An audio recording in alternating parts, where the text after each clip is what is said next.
Vamos a desarrollar ahora la unidad número 2, que se titula La persona social. Para ello vamos a dar unas breves consideraciones acerca de lo que vamos a abordar en esta segunda unidad de nuestro contenido programático. Y bien, parece lógico al inaugurar un nuevo campo de estudio el empezar siempre por la unidad más pequeña y a partir de allí, ¿verdad?, ir ampliando el campo de estudio. Siempre se sugiere, por lo menos desde el punto de vista sociológico, que la unidad más pequeña del sistema sociocultural global, en este caso es el acto social, es decir, la interacción o la relación o proceso entre dos personas o entre una persona y un grupo o entre dos o más grupos de personas. Algunos sociólogos, sin embargo, prefieren conceptualizar el sistema global de la interacción humana a partir de su composición en tres amplios sectores. Y en cada uno de esos sectores enfocan la cuestión central en la conducta social de los seres humanos. Por lo tanto, el punto de partida de la sociología debiera de ser la persona social y no el individuo aislado, sino la persona en sus relaciones humanas con los demás. Luego, será científicamente esencial el obtener una clara comprensión de la persona social, de su naturaleza, de sus potencialidades y talentos. La imagen global del orden social o del sistema sociocultural podría deformarse si la imagen del hombre de que partimos fuera de repente vaga o también deformada. La unidad física irreducible de las categorías, de los conglomerados, de los grupos sociales, de estos temas vamos a hablar más adelante. Hay unidades que se llaman así, conglomerados, categorías, grupos sociales. Es decir, de todos estos, de estas sociedades, la unidad física siempre es el hombre, el ser humano, el individuo humano, es decir, la persona. Y todos estos términos son sinónimos. Y tenemos que saber que a lo largo del desarrollo de nuestras 20 unidades que tenemos en nuestro programa, vamos a estar utilizando indistintamente cada uno de estos términos como sinónimos.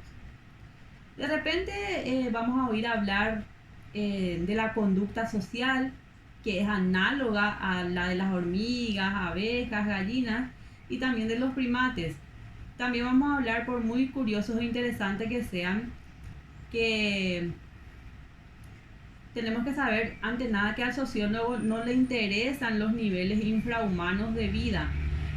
No le interesan los instintos gregarios o la vida en horda o los brutos.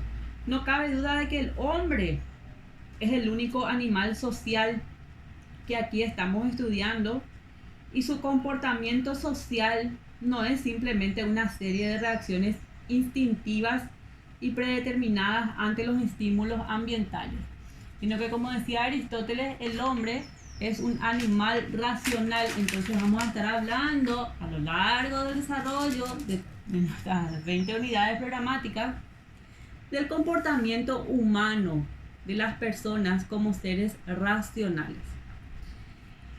Bueno, una vez dadas estas precisiones, vamos a hablar del primer punto de nuestro programa, que nos pide dar la definición de persona. Persona, el ser humano se reconoce como distinto de los seres infrahumanos y no humanos por su capacidad de pensar en términos abstractos, por esa capacidad de elegir y de tomar decisiones. Sabemos que el ser humano puede evocar el pasado y reflexionar sobre sus propias acciones y reacciones, y sobre el sentido de la conducta ajena y también sobre el sentido de la propia conducta. El ser humano puede hacer proyectos, y formular planes para el futuro, ya que no podemos llamar Homo sapiens, o sea, como les dije, animal racional, a ninguna otra especie. El ser humano es responsable de su propio comportamiento y puede adquirir un sentido de responsabilidad para con los demás. Será por lo tanto Homo sapiens, aunque no siempre obre cuerdamente, y también Homo socius, aunque a veces adolezca de sociabilidad.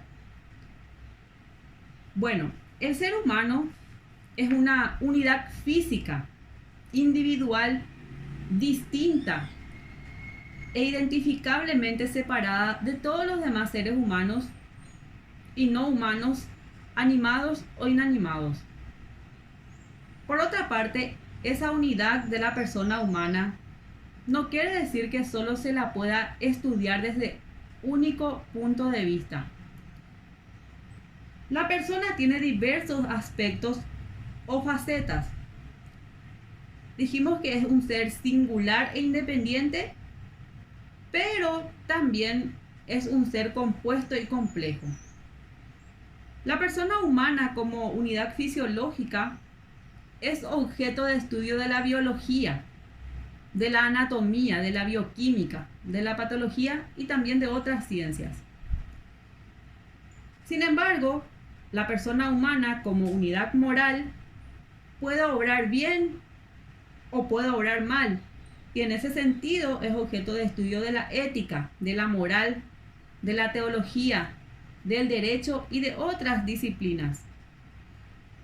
La persona humana como unidad psicológica es estudiada por psiquiatras, por psicólogos y psicoanalistas. Y esta variedad de aspectos no significa que hayan diferentes clases de personas ni que la misma persona se pueda dividir en comportamientos separados. El ser humano estudiado en todos estos diferentes aspectos es la misma persona que estudia al sociólogo, pero en un aspecto diferente, que vamos a ver ahora. La persona social. Como dijimos, todos los seres humanos, en cuanto se distinguen de los animales, son personas sociales. Los términos racional y social no son sinónimos, pero una de estas cualidades no existen sin la otra.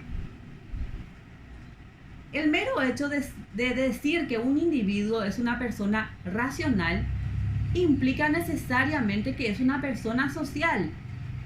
Y estas son características exclusivas de las personas. Cuando decimos que los animales irracionales aprenden o que son sociales, hablamos solo por analogía. Cuando el sociólogo dice que las personas son sociales, no quiere decir que sean sociales, agradables, corteses, cultas y refinadas.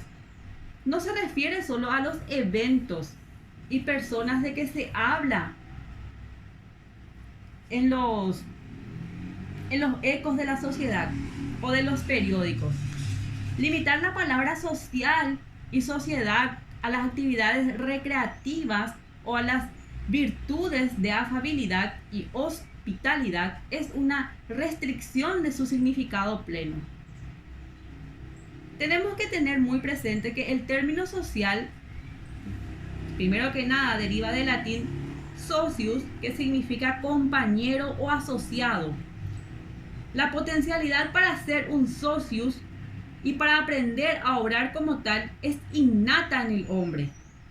Y se llama a veces socialidad. La persona es social en el sentido de que no solo tiene tendencia a relacionarse con otras, sino también necesidad de relaciones humanas. Vamos a hablar ahora de la socialización. La socialización es un proceso de influjo mutuo entre una persona y sus semejantes. Es un proceso que resulta de aceptar las pautas de comportamiento social y de adaptarse a esas pautas. El ser humano es una persona social desde que comienza a existir, pero a lo largo de su vida está sujeto a continuos cambios y también a adaptaciones. Y este desarrollo se observa no solo en las distintas etapas entre la infancia y la vejez, sino también en personas que cambian de una cultura a otra, o de un estatus social a otro, o de una ocupación a otra. La socialización se puede describir desde dos puntos de vista. Desde un punto de vista objetivo, a partir del influjo que la sociedad ejerce en el individuo, y también desde el punto de vista subjetivo, que es a partir de la respuesta o reacción del individuo a la sociedad. Objetivamente, la socialización es el proceso por el que la sociedad transmite su cultura de generación en generación y adapta al individuo a las formas aceptadas y aprobadas de la vida social organizada. La función de la socialización consiste en desarrollar las habilidades y las disciplinas de que tiene necesidad el individuo, en infundirle las aspiraciones, las valoraciones y el plan de vida que posee esa sociedad particular, y especialmente en enseñarle las funciones sociales que deben desempeñar los individuos en la sociedad. El proceso de socialización está continuamente en acción fuera del individuo y afecta no solo a los niños y a los inmigrantes cuando estos entran por primera vez en contacto con una sociedad, sino a todas las personas dentro de la misma sociedad y a todo lo largo de su vida. Influye en las personas suministrándoles las pautas de comportamiento que son esenciales para el mantenimiento de la sociedad y de la cultura. Desde el punto de vista de la sociedad, se trata esencialmente de un proceso de control social y una manera de ordenar la vida del grupo. Subjetivamente, la socialización es un proceso que se desarrolla en el individuo mientras éste se va adaptando a la gente que le rodea. La persona adopta los hábitos de la sociedad en que vive. Ya desde la infancia se va adaptando gradualmente a la sociedad. El estatus social. Toda persona social tiene su puesto en los grupos y en la sociedad a que pertenece. Y es lo que llamamos su estatus. El estatus social es el puesto que ocupa la persona en la estructura social, tal como lo juzga y lo evalúa la misma sociedad. Cada uno tiene su propio estatus social. No nos referimos al mero prestigio y categoría personal, ni a la opinión subjetiva que cada uno tiene de sí mismo. La valoración personal que uno mismo hace de su propio estatus social puede ser completamente errónea cuando se confronta con los criterios objetivos.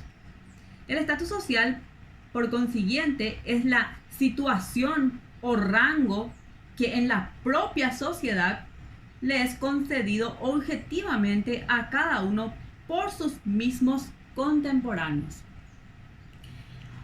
Podemos decir también, en otras palabras, que el estatus social es la posición jerárquica que ocupa un individuo dentro de su comunidad. Esto en base a diferentes variables como el nivel de ingresos, la actividad económica que desarrolla, la reputación, la etnia, entre otros factores.